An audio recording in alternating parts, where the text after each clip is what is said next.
and start introductions. I am Dr. Jamie Sanfilippo. I am the Dean of Huntington University, Arizona. Our main campus is based in Indiana. I've been serving in Christian higher education since 2016, and I graduated from Greenville University with my bachelor's degree, which is where I first felt called to work in Christian higher education. My passion for women and leadership led me to earn a Ph.D. in education from Mizzou Pacific University. My dissertation, Leadership Motivators for Millennial Women in Christian higher education, a phenomenological study of presidential aspirations, explored barriers, motivators, and opportunities for young women to lead. Here are some of the people that have shaped my journey. I have my AQ cohort, Karen Longman, one of my mentors, my dad, you guys saw earlier, the 2023 WLDI cohort, President Angie Ritchie at Life Pacific University, Sherilyn Everton, my boss, Shirley Hoekstra, Jill Hartness, and my CCU colleagues, and then Jillian Gilbert and Dina Porterfield, a part of my dissertation committee. So as you can see, I've been blessed by many different people that God has placed in my life, not to mention different hair colors. So I might not be this color next time you meet me, but I'll pass it off to Allison. Hi ladies, my name is Alison Gambill. I am a freshman at Westmont College, and I grew up in Little Rock, Arkansas. So that we can get acquainted a little bit better, I attended Mount St. Mary Academy, which is the oldest and best school in the state of Arkansas. It is an all-girls Catholic school, and I was lucky enough to get to be the student body president. Now, women in leadership was never something that was on my mind or that I thought I needed to do. In middle school, I went to a school where we had chapel every day, and they made the announcement that they were looking for more chapel speakers. And I thought, all right, this is my moment. I have something to share too. And so I walked into the front office, and I told the front desk lady that I wanted to speak in chapel. And she said, hold on a minute. And I waited, and the principal finally came out and saw me, and I said, I want to speak in chapel. And I will never forget what he said to me. He said, you just want to hold the microphone. And middle school Allison was absolutely stunned and aghast.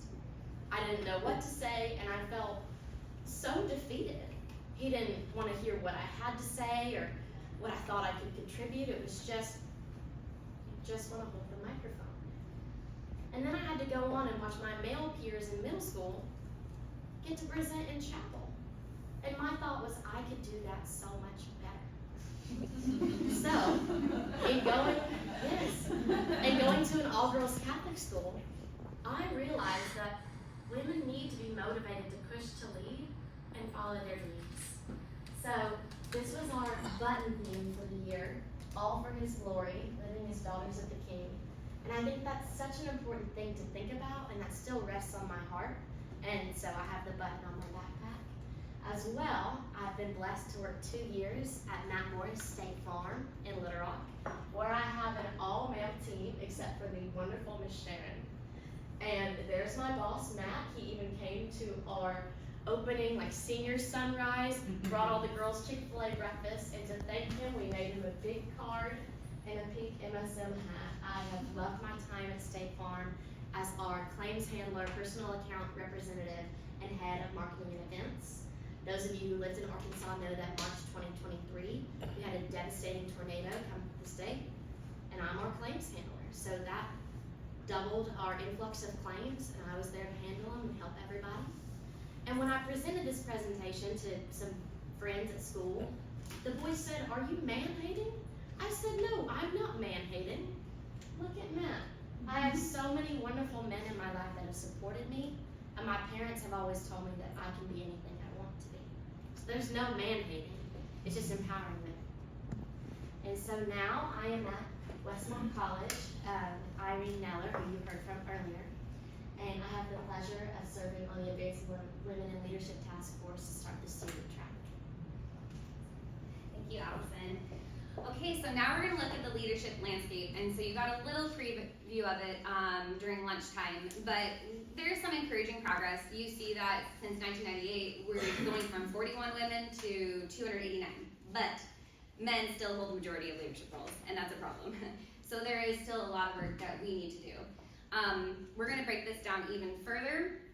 The number 289, that includes female presidents and vice presidents. So it's not looking at anything below those roles. So it averages out to 1.9, which you can't do that for people per institution. So to make it easier, we have graph. So we have 27.8 of our CCU institutions that only have 1 woman, 29.9 that have 2 women, 18.8 that have 3 women, and only 14.6 that have 4 or more, and unfortunately, still 9% of our institutions have none. So, women are gaining leadership roles, but representation, as you see, is still very much uneven. Now we're gonna look at leadership gap for women of color. This is even worse across the landscape, because you'll notice that when we look at presidents and vice presidents of color, there are only 6 males of color, no female. We have 4 females of color, 2 males. And then when you look at cabinet and senior leadership teams, 22 females and 15 males. And a quick note about this is that this data does not fully represent all CCU institutions, because unfortunately not all schools disclose the demographics of those that work in these leadership roles. So that is an area that we have to fix.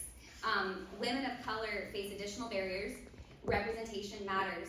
When young women see leaders who look like them, they are more likely to believe leadership is possible. And so we really need intentional pathways to elevate diverse voices. Now we're gonna real quick look at CCC women presidents. So we have 3 retiring. 1 is my boss, and we have a new president coming. It's a he, it's not a she. I'm sure he'll be great, I'm excited. But current presidents, we only have 12. And we do have 1 up and coming for Point University. But still, it's a staggering low number.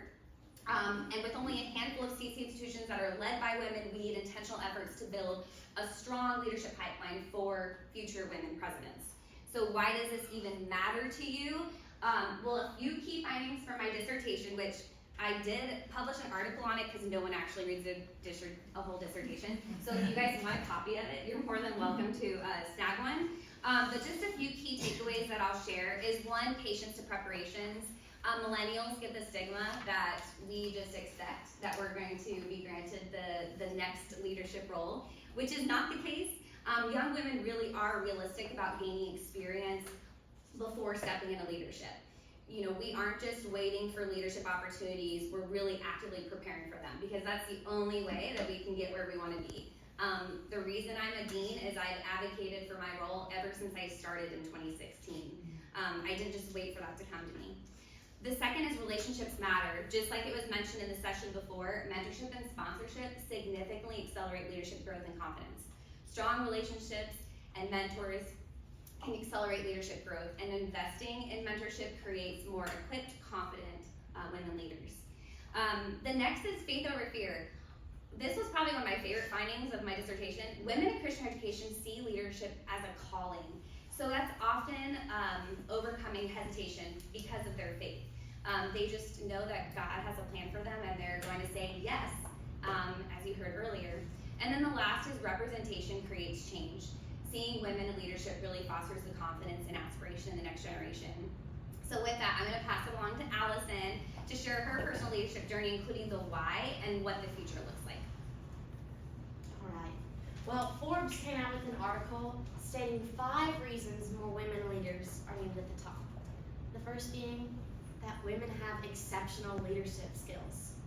The Harvard Business Review did a study finding that women exceed men in 17 out of 19 leadership skills, including initiative taking, resilience, self-development, driving results, integrity, developing others, and inspiring teams. This contributes significantly to team and organizational success with their diverse and highly skilled leadership styles. Secondly, women prioritize well-being for themselves and for their teams. They create supportive work environments for their teams, which reduces stress and burnout. And 79% of executive women say that they prioritize wellness, self-care, time with family, taking their vacation days, and setting boundaries around work.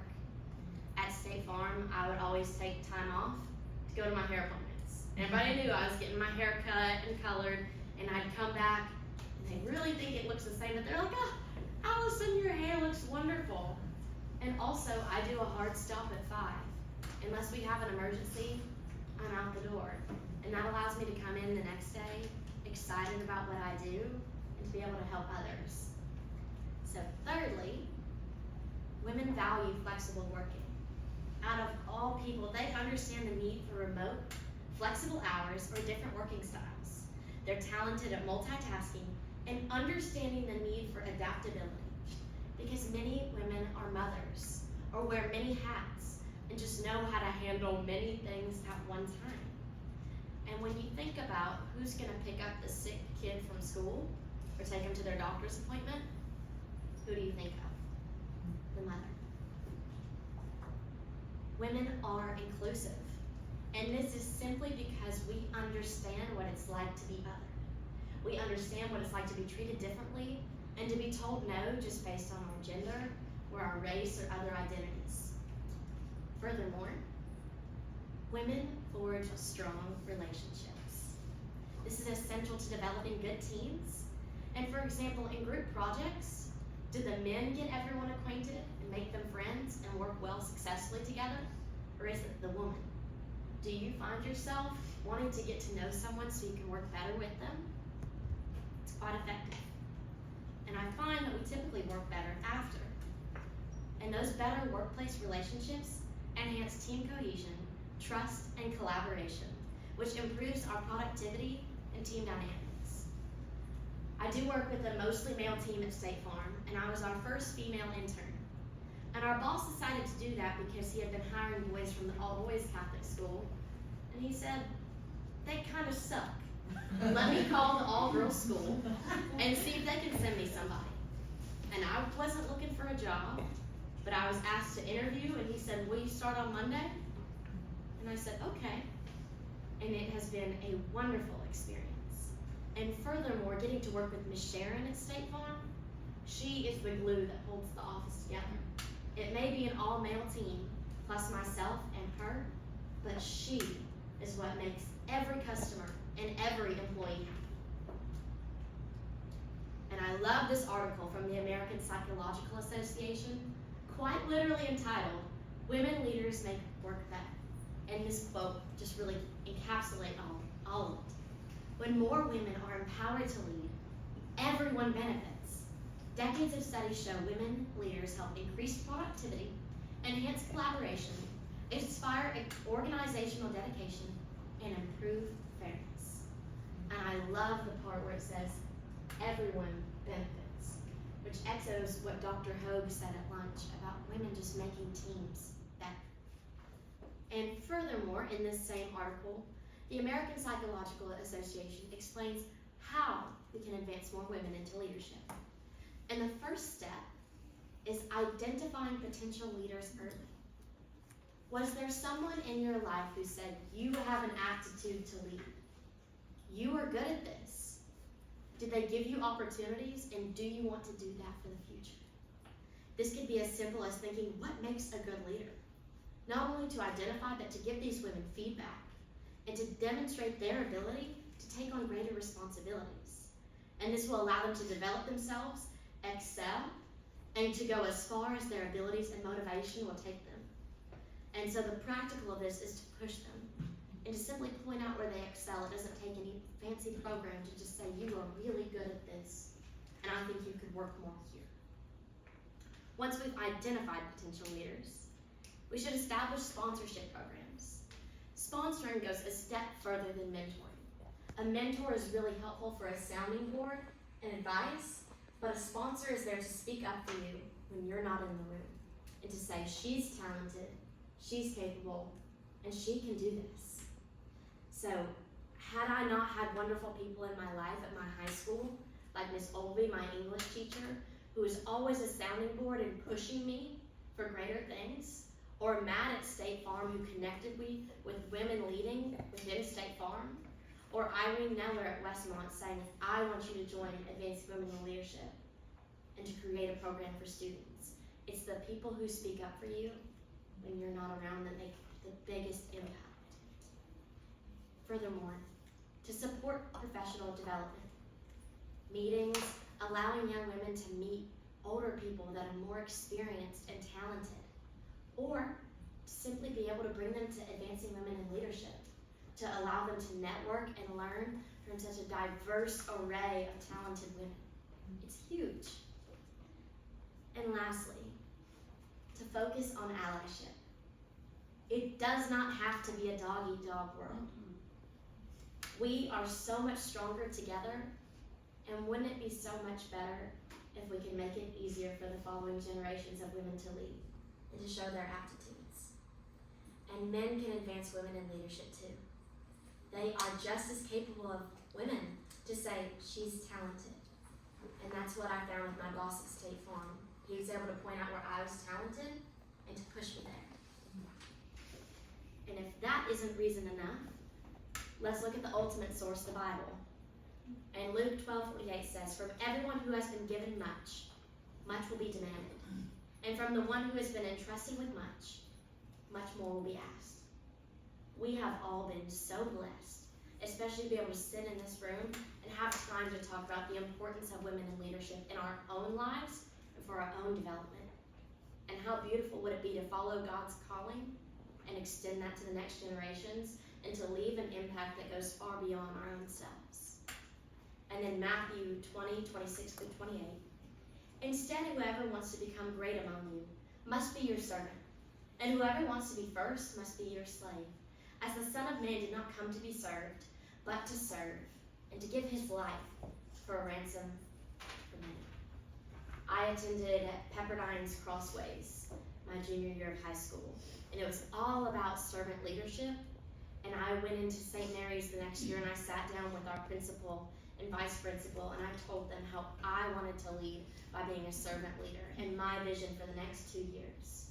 And it's so important to think that it's not about us and what we want, but what we can do for others. So, the future. Let's look at a woman who really lived her beliefs. This is the woman that President Harry Truman dubbed the First Lady of the World because of her advocacy for the underprivileged and nationally and abroad. When her husband Franklin Delano Roosevelt got polio, Eleanor became so active in politics not only to maintain Franklin's interest, but to insert her personality and her own interests. She was the first lady to hold her own press conference and only allowed female reporters to attend. Not only to give them that experience, but to make men understand what it's like to not have a seat at the table. And there's this greeting card from Trader Joe's that my mom got me that says, if you don't have a seat at the table, bring a folding chair. So, she worked for the UN and drafted the Universal Declaration of Human Rights. And these are just a few words from her. The future belongs to those who believe in the beauty of their dreams. Do what you feel in your heart to be right, for you will be criticized anyway. And for our own success to be real, it must contribute to the success of others. One's philosophy is not best expressed in words. It is expressed in the choices one makes. And the choices we make are ultimately our responsibility. So going forth from here, it is just your choice and your responsibility whether you take action or inaction, because that is also a choice. So it's up to us to do what we believe we can do to help, whether big or small, to help advance women in leadership, especially young women who will come behind you.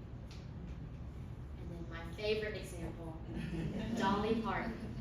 She grew up dirt poor and was one of 12 kids and had a warm personality.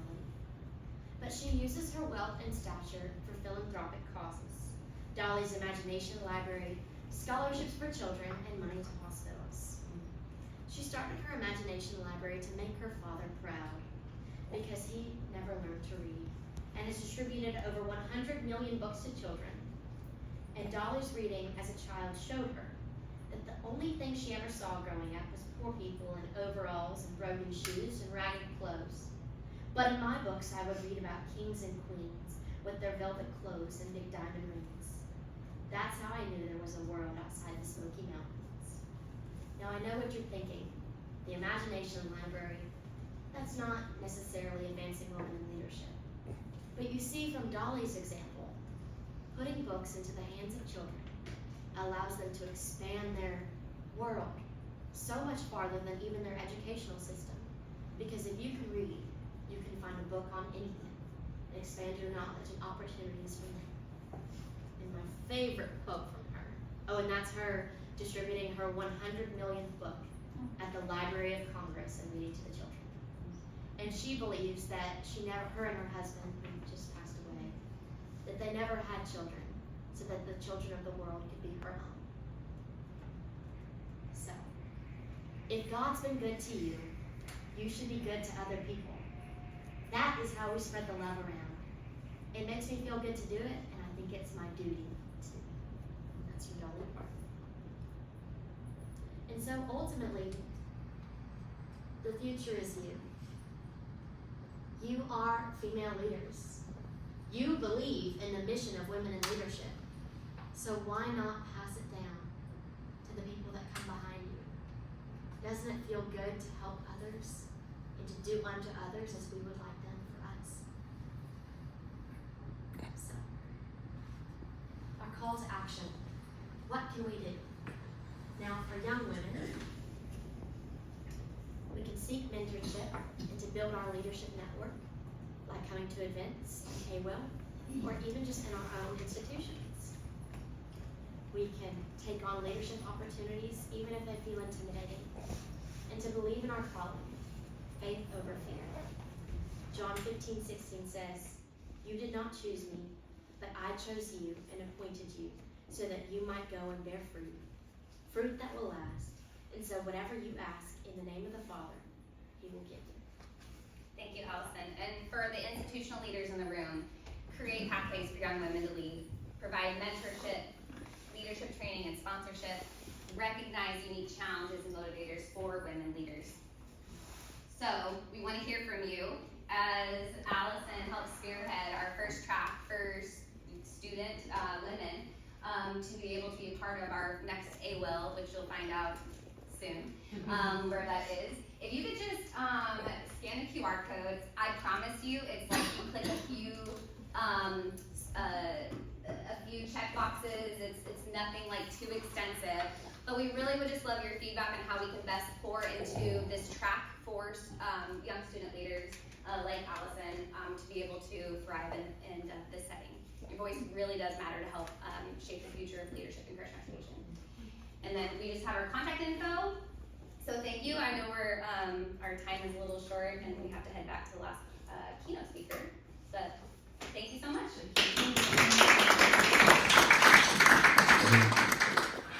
And feel free to reach out to us. I'm very proud that I stay on top of my email. That's important. Thank you all. Do you know what you want to do? I'm not sure. Maybe insurance. I have an interview doing steel fabrication on Friday. So I'm not sure. We'll see. Something in business and economics. Or that. Yeah, I'm just not sure.